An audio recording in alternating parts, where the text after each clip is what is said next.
چې په مانځه کې رانه ساوته چې په مانځه کې رانه ساوته خاص په سجده کې رانه ساوته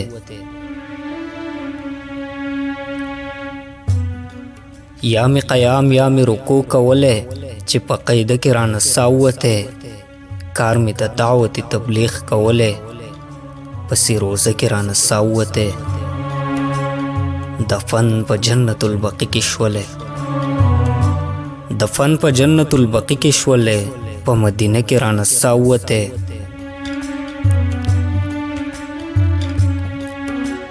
چې د کعبې نه می طواف کوله چې د کعبې نه می طواف کوله دغه موقع کې رانه ساوته